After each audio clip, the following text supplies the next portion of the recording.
Welcome to Thanjavur maths. இந்த வீடியோவில் நம்ம பார்க்க போகிறது 12th ஸ்டாண்டர்டுக்கான வெக்டர் அல்ஜிப்ராவோட இன்ட்ரொடக்ஷன் தான் நம்ம பார்க்க போகிறோம். நம்ம சேனலை நீங்கள் சப்ஸ்கிரைப் பண்ணாமல் இருந்தீங்கன்னா சப்ஸ்கிரைப் பண்ணி வச்சுக்கோங்க. வாங்க வீடியோக்குள்ளே போகலாம். ஜென்ரலாகவே ஒரு குவான்டிட்டி அப்படின்னு நம்ம எடுத்துக்கிட்டோன்னா அதை வந்து ரெண்டாக பிரிக்கலாம். ஒன்று வந்து ஸ்கேலார் குவான்டிட்டின்னு பிரிக்கலாம், இன்னொன்று வெக்டார் குவான்டிட்டி அப்படின்னு சொல்லி பிரிக்கலாம். ஸ்கேலார் குவான்டிட்டி அப்படின்னா அதில் வந்து மேக்னிடியூட், அதாவது மெஷர்மெண்ட் மட்டும்தான் இருக்கும். வெக்டார் குவான்டிட்டி அப்படின்னு சொன்னால் மேக்னிடியூடும் இருக்கும், டைரக்ஷனும் இருக்கும். இதுதான் வந்து ஸ்கேலாருக்கும் வெக்டாருக்கும் உள்ள டிஃப்ரென்ஸ். ஓகே, ஸோ நெக்ஸ்ட் நம்ம ஸ்கேலாருக்கு சில எக்ஸாம்பிள்ஸ், வெக்டாருக்கு சில எக்ஸாம்பிள்ஸ் பார்க்கலாம். Height, length, time, area, volume இது எல்லாமே வந்து ஸ்கேலார் குவான்டிட்டி. ஏன்னா இதில் வந்து டைரக்ஷன் பற்றி எதுவுமே கிடையாது, ஜஸ்ட் வந்து மெஷர்மெண்ட் மட்டும்தான் இருக்கும். அதனால் இது எல்லாமே வந்து ஸ்கேலார் குவான்டிட்டி அப்படின்னு சொல்லலாம். இதுவே டிஸ்பிளேஸ்மெண்ட் அப்படின்னா எந்த டைரக்ஷனில் டிஸ்பிளேஸ் ஆகுது, ஓகே, ஃபார்வேர்டா, பேக்வேர்டா, அப்வேர்டா, டவுன்வேர்டா அப்படின்னு சொல்லிட்டு நம்ம வந்து டைரக்ஷனும் மென்ஷன் பண்ணுவோம். அதே போல் வெலாசிட்டி, ஆக்சிலரேஷன், ஃபோர்ஸ் இது எல்லாமே வந்து டைரக்ஷனும் சேர்த்து தான் நம்ம சொல்லுவோம். ஸோ இந்த quantities and weight also. Weight அப்படின்னு நம்ம பார்க்குறது வந்து நம்ம வந்து ஜஸ்ட் கிலோகிராமில் பார்க்குறோம் இல்லையா, அது வெயிட் கிடையாது. வெயிட் அப்படிங்கிறது வந்து என்னென்னா மாஸோட மல்டிப்ளை ஆகி வரக்கூடிய ஒரு விஷயம். அதாவது வெயிட் அப்படிங்கிறது வந்து மாஸும் கிராவிட்டியும் ரெண்டுத்தையும் மல்டிப்ளை பண்ணி கிடைக்கிறது தான் நமக்கு வந்து வெயிட் அப்படின்னு சொல்லுவோம். பட் யூஸ்வலாக நம்ம வந்து அந்த வெயிட் மிஷினில் பார்க்குறது எல்லாமே வந்து கிராவிட்டியை டிவைட் பண்ணி நமக்கு வந்து ரிமைனிங் ஆன்சர் அந்த மாஸை தான் நமக்கு வந்து காட்டுது. ஸோ வெயிட் அப்படிங்கிறது வந்து என்னென்னா ஆக்சுவலாக அது வந்து ஒரு வெக்டார் குவான்டிட்டி, ஸ்கேலார் குவான்டிட்டி கிடையாது. ஏன்னா அது வந்து கிராவிட்டியோட கனெக்ட் ஆகி இருக்கக்கூடியது. ஸோ கிராவிட்டிங்கிறப்போ டைரக்ஷன் இருக்கு இல்லையா, அதனால் வெயிட் வந்து எப்போவுமே வந்து வெக்டார் குவான்டிட்டி தான். பட் ஹைட் வந்து ஸ்கேலார் குவான்டிட்டி. ஓகே, ஸோ இதுதான் வந்து ஸ்கேலார் அண்ட் வெக்டாருக்குள்ள டிஃப்ரென்ஸு. இதுதான் வந்து பேசிக். நம்ம இந்த சாப்டர் ஃபுல்லாகவே நம்ம என்ன படிக்க போகிறோம் அப்படின்னு சொன்னாக்கா ஃபுல் அண்ட் ஃபுல் நம்ம வந்து வெக்டார்ஸை பற்றி தான் படிக்க போகிறோம். வெக்டாருடைய அடிஷன், சப்ராக்ஷன், மல்டிப்ளிகேஷன், டிவிஷன் இது எல்லாமே, அதோட எல்லா அல்ஜிப்ரிக் ஆப்ரேஷன்ஸ் எல்லாமே பார்க்க போகிறோம். அதனால தான் இந்த சாப்டருக்கு பேர் வந்து வெக்டர் அல்ஜிப்ரா அப்படின்னு சொல்லி டிஃபைன் பண்ணியிருக்காங்க. நெக்ஸ்ட்டு நம்ம பார்க்குறது வந்து டைரக்டட் லைன். டைரக்டட் லைன் அப்படின்னு சொன்னால் ஏதாவது ஒரு லைன் போட்டு அதில் ஒரே ஒரு டைரக்ஷன் என்ன வேணுமோ போட்டுக்கலாம் நீங்கள். ஏதாவது ஒரு லைன் போட்டு, ஸோ இதில் அப்வர்ட் டைரக்ஷன் இருக்குது, downward direction. So just direction mention ஆகிருக்கும், ஒரு லைன் இருக்கும். ஓகே, இதுக்கு தான் வந்து டைரக்டட் லைன் அப்படின்னு பேர். அடுத்தது directed line segment. Okay, segment அப்படின்னாவே நமக்கு என்ன இருக்கும், ஸ்டார்டிங் பாயிண்ட் இருக்கும், அதே போல் எண்டிங் பாயிண்ட் இருக்கும். அதை தான் நம்ம வந்து செக்மெண்ட்டுன்னு சொல்லுவோம். இப்போ லைன் செக்மெண்ட் வரைஞ்சாச்சு. A B is a line segment. Directed line செக்மெண்ட்டாக, ஸோ அதில் வந்து ஏதாவது ஒரு டைரக்ஷனை மென்ஷன் பண்ணுங்கள். இப்படி இருந்தால் இதுதான் வந்து டைரக்டட் லைன் செக்மெண்ட் அப்படின்னு சொல்லுவாங்க. இதுக்கு டைரக்ஷனும் இருக்கும், மேக்னிடியூடும் இருக்கும். ஏலேருந்து பி வரைக்கும் உள்ள மெஷர்மெண்ட், மேபி இது வந்து ஒரு 5 சென்டிமீட்டர் அப்படின்னா இதான் அதோட மேக்னிடியூடு. ஸோ மேக்னிடியூட் ஆர் லெங்த்தை வந்து எப்படி நம்ம கண்டுபிடிக்கிறது அப்படின்னு சொன்னால், distance between A and B, ஏக்கும் பிக்கும் நடுவில் உள்ள டிஸ்டன்ஸ், அதை தான் நம்ம யூஸ்வலாகவே மேக்னிடியூட் ஆர் லெங்த் அப்படின்னு சொல்லுவோம். இதை நம்ம மேக்னிடியூடை வந்து நம்ம எப்படி டினோட் பண்ணுவோம் அப்படின்னு பார்த்தீங்க அப்படின்னா, மாடுலஸ் ஆஃப் ஏபி வெக்டார் அப்படின்னு சொல்லலாம். வெக்டார் நோட்டேஷனில் எப்படி மேக்னிடியூடை மெஷர் பண்ணுறது அப்படின்னு சொன்னால் டினோட் பண்ணுறதுன்னா மாடுலஸ் ஆஃப் ஏபி வெக்டார்னு சொல்லலாம். இல்லை இதை just small letter A vector அப்படின்னு சொல்லி நீங்கள் மென்ஷன் பண்ணிக்கலாம், அப்படி இல்லைன்னா ஏ. ஸோ இந்த 3 விதமாக நம்ம வந்து இந்த மேக்னிடியூடை டினோட் பண்ணிக்கலாம். நெக்ஸ்ட் நம்ம பார்க்க போகிறது பொசிஷன் வெக்டார் அப்படின்னா என்ன அப்படின்னு சொல்லி பார்க்க போகிறோம். ஸோ ஃபஸ்ட்டு நம்ம வந்து ஒரு x axis, y axis, z axis இந்த 3 ஆக்சஸும் உள்ள ஒரு பிளேன் எடுத்துக்கிறோம். இதில் வந்து ஓலேருந்து ஒரு வெக்டார் ஒன்று வரைகிறோம். இந்த இடத்துல தான் பி, ஓகே, மார்க் பண்ணியிருக்கோம். இந்த ஓபி வெக்டார் இருக்கு இல்லையா, அதை தான் வந்து நம்ம position vector, that is r vector அப்படின்னு சொல்லுவோம். இந்த பியோட காம்பனன்ட்ஸ் என்ன இருக்கும், x coordinate, y coordinate, z coordinate இப்படி எழுதுவோம். இது வந்து ஆரிஜின்கிறதுனால 0,0,0 அப்படின்னு சொல்லி எழுதியாச்சு. ஓகே, இப்போது position vector of B with respect to O, அது எது அப்படின்னு சொன்னால் ஓலேருந்து பி வரைக்கும் உள்ள அந்த distance, that is O B vector. OP vector is equal to R vector. Full and full நம்ம வந்து இந்த சாப்டர் ஃபுல்லாகவே பொசிஷன் வெக்டர் பண்ணிட்டு நிறைய பார்ப்போம். So position vector of A அப்படின்னு கேட்டால் OA vector, position vector of B அப்படின்னு கேட்டால் OB vector. Okay, OA vector, OP vector. இப்போ பொசிஷன் வெக்டர் ஆஃப் பி அப்படின்னு சொல்லியிருக்கிறதுனால இதை வந்து நம்ம என்ன பண்ணியிருக்கோம், ஓபி வெக்டார்னு போடுறோம். ஸோ இப்படி போடலாம். அப்படி இல்லைனா ஓஏ வெக்டரை just small a vector, OB vector equal to b vector, OB vector equal to R vector அப்படின்னு சொல்லிட்டு பி வெக்டரும் போடலாம். பட் இன் ஜென்ரல் நம்ம வந்து இந்த சாப்டரில் வந்து மேக்ஸிமம் ஆர் வெக்டர் அப்படின்னு தான் அந்த ஓபி வெக்டரை மென்ஷன் பண்ணியிருப்போம். ஸோ இவ்வளோ தான் பொசிஷன் வெக்டர். அதோட மேக்னிடியூட் கேட்டாங்கன்னா அதோட கோஆர்டினேட்ஸ் எல்லாத்தையும் ஸ்கொயர் பண்ணிவிட்டு ஆட் பண்ணி ரூட் பண்ணணும். அதாவது modulus of OB vector equal to root of x square plus y square plus z square. Okay, இதுதான் நம்ம வந்து அதிகமாக இந்த சாப்டரில் யூஸ் பண்ணக்கூடிய ஒரு ஃபார்முலா. ஓகேவா? நெக்ஸ்ட் நம்ம பார்க்க போகிறது டைரக்ஷன் ஆங்கிள்ஸ்னால் என்ன அப்படின்னு சொல்லி பார்க்க போகிறோம். டைரக்ஷன் ஆங்கிள்ஸ்னால் just X Y Z plane எடுத்துக்கிறோம். ஓபி வெக்டர் இது ஓன்னு எடுத்துட்டால் ஓபி வெக்டர் அப்படின்னு சொல்லிட்டு ஒரு பொசிஷன் வெக்டர். இந்த ஓபி வெக்டர் வந்து X axis Y axis Z axis மூணுத்து கூட பாசிட்டிவ் டைரக்ஷனில் மேக் பண்ணுற ஆங்கிள் இருக்கு இல்லையா, அதுக்கு பேர் தான் வந்து என்னென்னா டைரக்ஷன் ஆங்கிள்ஸ். ஓகே, இப்போது எக்ஸ் ஆக்சிஸ் கூட மேக் பண்ணுற ஆங்கிள் வந்து ஆல்ஃபா, அதுவே ஒய் ஆக்சிஸோட பாசிட்டிவ் டைரக்ஷனில் மேக் பண்ணுற ஆங்கிள் வந்து பீட்டா, இசட் ஆக்சிஸ் கூட மேக் பண்ணுறது வந்து காமா. இதுதான் வந்து ஜென்ரலாக டைரக்ஷன் ஆங்கிள்ஸ் அப்படின்னு சொல்லுவோம். அடுத்து நம்ம பார்க்கக்கூடியது வந்து டைரக்ஷன் கொசைன்ஸ். இதுதான் வந்து நம்ம ரொம்ப அடிக்கடி வந்து இந்த சாப்டரில் யூஸ் பண்ணக்கூடியது டைரக்ஷன் கொசைன்ஸ் அப்படின்னு சொல்லி பார்ப்போம். டைரக்ஷன் கொசைன்னா வேறு ஒன்றும் கிடையாது, ஜஸ்ட்டு இங்கே எக்ஸ் ஆக்சிஸ் கூட மேக் பண்ணுற காஸ் ஆல்ஃபாவோட வேல்யூ. ஓகே, நம்ம வந்து ஏற்கனவே டைரக்ஷன் ஆங்கிள்ஸ்னால் ஆல்ஃபா பீட்டா காமா போட்டோம் இல்லையா. டைரக்ஷன் கொசைன்ஸ்னால் just cos alpha cos beta cos gamma. இதுதான் வந்து direction cosines of the position vector P with respect to O.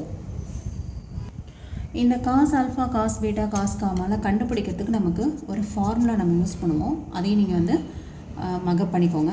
X by R cos beta அப்படின்னா Y by R cos gamma அப்படின்னு சொன்னால் Z by R. R அப்படிங்கிறது என்னது? Position vector of the point P. Okay, so cos alpha X by R cos beta Y by R cos gamma Z by R. Just அந்த காம்போனண்ட்டை இந்த மேக்னிடியூடில் divide பண்ணோன்னா கிடைக்கிற angles தான் இது ஃபுல்லாகவே. ஸோ இந்த ஃபார்முலாவை ஜஸ்ட்டு நீங்கள் வந்து மகப் பண்ணிக்கோங்க. இது வந்து எக்ஸாம் சம்ஸ் போடும்போது நமக்கு வந்து இன்னும் கிளியராக புரியும். ஓகே, இதுதான் வந்து டைரக்ஷன் கொசைன்ஸ். ஸோ இதுலேருந்து நம்ம என்ன எழுதலாம்? எக்ஸ் ஈக்குவல் டு என்ன எழுதலாம்? ஆர் காஸ் ஆல்ஃபான்னு எழுதலாமா? R cos alpha. Y equal to என்ன எழுதலாம்? ஆர் காஸ் பீட்டா அப்படின்னு எழுதலாம். Z equal to r cos gamma. Just இதை கிராஸ் மல்டிப்ளை பண்ணிவிட்டு இது மாதிரி நம்ம வந்து எழுதிக்க முடியும். X equal to r cos alpha, y equal to r cos beta and z equal to r cos gamma. Okay, இதை இன்னும் நம்ம எப்படி எழுதுறோன்னா எல்ஆர் எம்ஆர் என்ஆர். ஸோ இந்த நொட்டேஷன்ஸ் எல்லாமே நம்ம வந்து பின்னாடி சம் போடும்போது உங்களுக்கு வந்து இது எல்லாமே நல்லா கிளியராக புரியும். இப்போதைக்கு ஜஸ்ட் வந்து நீங்கள் cos alpha cos beta cos gamma உங்களுக்கு தெரியும். X by r y by r z by r, அதுலேருந்து எக்ஸ் ஒய் இசட் கண்டுபிடிச்சிட்டு just cos alpha cos beta cos காமாவுக்கு பதிலாக எல்எம்என் போட்டு இந்த வேல்யூஸ் வந்து நம்ம எழுதி வச்சுருக்கோம். ஓகே, அடுத்து நம்ம பார்க்குறது டைரக்ஷன் ரேஷியோஸ். டைரக்ஷன் ரேஷியோஸ் அப்படின்னு சொன்னால் ஒன்றும் கிடையாது, ஏபிசி அப்படின்னு சொல்லி எழுதிக்கலாம். அந்த டைரக்ஷன் ரேஷியோஸை எல்ஆர் எம்ஆர் என்ஆர். இதுதான் வந்து direction ratios of r vector. Position vector r vector இருக்கு இல்லையா, அதோட டைரக்ஷன் ரேஷியோஸ் அப்படின்னு கேட்டால் இப்படி எழுதணும். நெக்ஸ்ட் இதில் நம்ம என்ன ஒரு நோட் பார்க்குறோம் அப்படின்னு சொன்னால் l square plus m square plus n square equal to 1. But இந்த ரேஷியோஸ் இருக்கு இல்லையா ஏபிசி, அதை வச்சு a square plus b square plus c square is not equal to 1. இது எல்லாமே வந்து ஜஸ்ட் நோட்டு தான், உங்களுக்கு மேபி 1 வேர்டில் கேட்குறதுக்கு சான்ஸ் இருக்குது. இதோட இது முடிஞ்சிருச்சு. நெக்ஸ்ட் நம்ம வந்து என்ன பார்க்க போகிறோம் அப்படின்னு சொன்னாக்கா வெக்டாரோட டைப்ஸ் என்னென்ன இருக்குது அப்படின்னு சொல்லி பார்க்க போகிறோம். டைப்ஸ் ஆஃப் வெக்டார்ஸை நம்ம நெக்ஸ்ட்டு பார்க்க போகிறோம். வெக்டாரில் வந்து ஒரு 7 டைப்ஸ் இருக்குது. ஓகே, ஃபர்ஸ்ட் வெக்டார் வந்து 0 வெக்டார் ஆர் நல் வெக்டார், ரெண்டாவது unit vector, third one equal vector, coinitial vector, collinear vector, negative of a vector, free vector. So இந்த 7 டைப்ஸும் வந்து என்னென்ன அப்படிங்கிறத டீட்டெயிலாக இப்போ பார்ப்போம். 0 ஆர் நல் வெக்டார் அப்படின்னு சொன்னால் அப்படி தான் நம்ம நோட்டேஷன் போடணும். 0 வெக்டார். ஓகே, நல் வெக்டார் அப்படின்னாலும் 0 வெக்டர்னாலும் ஒன்று தான். அதாவது இப்போ ஏதாவது ஒரே ஒரு பாயிண்ட் மட்டும் வைங்களேன், இதை வந்து நம்ம எப்படி போடலாம்? ஏ வெக்டார் அப்படின்னு சொல்லி நம்ம மார்க் பண்ண முடியும். ஓகே, இந்த பாயிண்ட்டை ஏ, அதாவது ஏங்கிற பாயிண்ட்டில் நீங்கள் மார்க் பண்ணிங்கன்னா இதை எப்படி எழுதலாம்? வெக்டார் நோட்டேஷனில் ஏல ஸ்டார்ட் ஆகி ஏலே முடியுது. இப்போ ஏ வெக்டார். ஓகே, இதுவே பி அப்படின்னு சொல்லிட்டு ஒரு பாயிண்ட் இருந்ததுன்னா இதை பிபி வெக்டார் அப்படின்னு எழுதலாம். அப்போ பியில் ஸ்டார்ட் ஆகி பிலேயே எண்ட் ஆயிடுது. இனிஷியல் பாயிண்ட்டு டெர்மினல் பாயிண்ட்டு எல்லாமே அதுதான். ஸோ இங்கே டைரக்ஷனும் கிடையாது. இந்த பாயிண்ட்டுக்கு வந்து நம்ம எப்படி டைரக்ஷன் சொல்ல முடியும்? அப்போ அதுக்கு டைரக்ஷனும் கிடையாது, மேக்னிடியூடும் கிடையாது.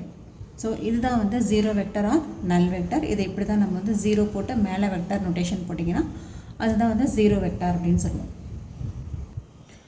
யூனிட் வெக்டர் அப்படின்னு சொன்னால் அதை வந்து நம்ம ஏ கேப் அப்படின்னு சொல்லி நம்ம டினோட் பண்ணணும். இது வந்து வெக்டார் நோட்டேஷன். இப்படி போட்டிங்க அப்படின்னு சொன்னால் இது வந்து அதாவது விஏ தலைக்கீழே போட்ட மாதிரி இருக்குல்ல, இதுக்கு வந்து கேப்னு படிக்கணும். Okay, unit vector R A gap அப்படின்னு சொல்லலாம். யூனிட் வெக்டர் அப்படிங்கும்போது ஏலேருந்து பி வரைக்கும் ஒரு டிஸ்டன்ஸ் வந்து 1 சென்டிமீட்டர், 1 மில்லிமீட்டர், 1 கிலோமீட்டர், அதாவது யூனிட் வைஸில் இருக்கணும். அதோடது 2, 3 எல்லாம் இருக்கக்கூடாது. 1 அப்படிங்கிறது தான் அதோட மெஷர்மெண்ட்டாக இருக்கணும். பக்கத்தில் நீங்கள் என்ன வேணும் போட்டுக்கலாம், சென்டிமீட்டர், மில்லிமீட்டர், அதெல்லாம் எது வேணுமோ போடலாம். பட் யூனிட் வந்து 1 மட்டும்தான் இருக்கணும். அந்த மாதிரியான வெக்டருக்கு பேர் தான் வந்து யூனிட் வெக்டர். அதாவது மேக்னிடியூட் வந்து 1 தான். ஓகே, நமக்கு வந்து பின்னாடி எக்ஸசைஸ் சம்மில் வந்து ஒரு வெக்டர் கொடுத்துட்டு இது யூனிட் வெக்டரா அப்படின்னு சொல்லி கேட்டிருப்பாங்க. அப்போ நீங்கள் என்ன பண்ணணும், அதோட மேக்னிடியூட் வந்து 1 வருதான்னு பாருங்கள். மேக்னிடியூட் 1 வந்ததுன்னா அது யூனிட் வெக்டர். மேக்னிடியூட் வந்து 1 இல்லாமல் வேறு நம்பர் வந்ததுன்னா அது யூனிட் வெக்டர் கிடையாது. அவ்வளோதான். அப்போது யூனிட் வெக்டராக இருக்கணும்னா ஃபஸ்ட்டு மேக்னிடியூட் வந்து கண்டிப்பாக 1 இருக்கணும், டைரக்ஷன் இருக்கணும். ஏன்னா இப்போ டைரக்ஷனே இல்லைன்னா இதை வந்து நம்ம வந்து வெக்டர்னே சொல்ல முடியாது. ஸோ கண்டிப்பாக டைரக்ஷன் இருக்கணும், ப்ளஸ் மேக்னிடியூடும் 1 தான் இருக்கணும். அதுக்கு பேர் தான் வந்து unit vector. Next equal vectors. Equal vectors அப்படின்னு என்ன அர்த்தம், பேர்லேயே இருக்குது. 2 வெக்டரில் வந்து ஈக்குவலாக இருந்தால் அது ஈக்குவல் வெக்டர்ஸ் அப்படின்னு சொல்லிடலாம். இப்போ ஏ பின்னு சொல்லிட்டு 2 வெக்டர் எடுத்திருக்கோம். ரெண்டுமே வந்து 5 யூனிட்ஸ் இருக்குது, இதுவும் வந்து 5 யூனிட்ஸ் இருக்குது. நெக்ஸ்ட் வந்து சேம் டைரக்ஷன்லேயும் இருக்குது. ஓகேவா, பட் இனிஷியல் பாயிண்ட்ஸ் மட்டும் மாறுது. இதோட பாயிண்ட் இங்கே இருக்குன்னா இதோட பாயிண்ட் இங்கே இருக்குது. ஸோ இனிஷியல் பாயிண்ட்ஸ் மட்டும் மாறுது. பட் மேக்னிடியூடும் ஒன்றா இருக்குது, டைரக்ஷனும் ஒன்றா இருக்குது. Same magnitude and direction, initial points May differ. இந்த மாதிரி 2 வெக்டர் இருந்ததுன்னா அது வந்து நம்ம என்னென்னு சொல்லலாம், ஈக்குவல் வெக்டர்ஸ் அப்படின்னு சொல்லலாம். ஸோ ஸ்டார்டிங் பாயிண்ட் மட்டும் வேறு வேறு இருக்கலாம், பட் மேக்னிடியூடும் டைரக்ஷனும் ஒன்றா தான் இருக்கணும். நெக்ஸ்ட்டு கோ இனிஷியல் வெக்டர். ஸோ பேர்லேயே என்ன தெரியுது, இனிஷியல் பாயிண்ட்டு ஒன்றா இருக்கணும். இப்போ ஓங்கிற பாயிண்ட்லேருந்து p vector, q vector, r vector எல்லாமே இந்த டைரக்ஷனில் போயிட்டுருக்கு. இந்த எஸ் வெக்டாரும் ஓவில் தான் ஸ்டார்ட் ஆகுது, ஆனால் வேறு டைரக்ஷன். ஸோ டைரக்ஷன் பற்றி இங்கே நமக்கு பிரச்சனை கிடையாது. எல்லாமே வந்து ஒரே பாயிண்டில் ஸ்டார்ட் ஆகணும். அதாவது இனிஷியல் பாயிண்ட் மட்டும் ஒன்றா இருக்கணும். ஓகே, இப்போ பி, கியூ, ஆர், எஸ் இந்த 4 வெக்டார்ஸையுமே நம்ம வந்து என்னென்னு சொல்லலாம்னா கோ இனிஷியல் வெக்டார்ஸ் அப்படின்னு சொல்லலாம். ஸோ இங்கே நமக்கு மேக்னிடியூட், டைரக்ஷன் அதெல்லாம் எதுவுமே பிரச்சனை கிடையாது. ஜஸ்ட் ஒரே ஒரு கண்டிஷன் என்னென்னா சேம் பாயிண்டில் எல்லாமே வந்து ஸ்டார்ட் ஆகி வெளியில் போகணும். Okay, next collinear vectors. So collinear அப்படின்னாவே பேரலல் அப்படின்னு அர்த்தம். ஸோ 2 வெக்டார்ஸ் வந்து பேரலாக இருந்தால் மட்டுமே போதும். அதோட மேக்னிடியூடும் வேறு வேறு இருக்கலாம், டைரக்ஷன்ஸும் வேறு வேறு இருக்கலாம். ஓகே, இப்போது ஏபிங்கிறது 5 யூனிட்ஸ் இருக்குது, பிக்யூங்கிறது 4 யூனிட்ஸ் தான் இருக்குது. பட் ஏபி பிக்யூ ரெண்டுமே வந்து பேரலாக இருக்குது. அப்போ இந்த ஏபி வெக்டரும் பிக்யூ வெக்டர் அப்படின்னா கோலீனியர் வெக்டர்ஸ். ஓகே, அதே போல் டைரக்ஷன் வந்து ஏபி வெக்டருக்கு ரைட் சைடில் போகுது, பிக்யூ வெக்டர் வந்துக்கு லெஃப்ட் சைட் போயிட்டுருக்கு. ஸோ இந்த டைரக்ஷன், மேக்னிடியூட் இது எல்லாமே இங்கே வந்து நமக்கு பிரச்சனை கிடையாது. கோலீனியர் அப்படின்னா ஜஸ்ட்டு பேரலாக இருக்கக்கூடிய எல்லா வெக்டர்ஸுமே வந்து கோலீனியர் வெக்டர்ஸ் தான். அது வந்து சேம் டைரக்ஷனில் வேணாலும் இருக்கலாம், சேம் மேக்னிடியூட் வேணாலும் இருக்கலாம், ஆனால் மாற்றி இருந்தாலும் அது வந்து கோலீனியர் வெக்டர்ஸ் தான். Okay, negative of a vector. Okay, negative of a vector பாருங்கள், மேக்னிடியூட் வந்து ஒன்றா இருக்கணும், ஆனால் டைரக்ஷன் வந்து ஆப்போசிட்டாக இருக்கணும். இப்போ ஏபி வந்து 5 யூனிட்ஸ் இருக்குது, இந்த ஏபியும் வந்து 5 யூனிட்ஸ் தான் இருக்குது. Starting point, ending point. Okay, இது ரெண்டுமே வந்து 5 யூனிட்ஸ் தான் இருக்குது, சேம் மேக்னிடியூட் இருக்குது. ஆனால் இதில் பாருங்கள் ஏபி வெக்டார்னு போடுவோம். இந்த வெக்டரை ஏலேருந்து பிக்கு போகிறதுனால ஏபி வெக்டார் அப்படின்னு போடுவோம். ஆனால் இந்த வெக்டார் வந்து பிலேருந்து ஏக்கு போகுது, அப்போ இதை வந்து பிஏ வெக்டார்னு தான் எழுதணும். ஓகே, அதர்வைஸ் இதை வேறு எப்படி எழுதலான்னா ஏபி வெக்டார் வந்து ரைட் சைடில் போயிட்டுருக்குதா, இது வந்து லெஃப்ட் சைடில் போகிறதுனால மேபி இது வந்து நம்ம இன்னொன்று எப்படி எழுதுகிறோம் அப்படின்னா மைனஸ் ஏபி வெக்டர்னு வேணால் எழுதலாம்.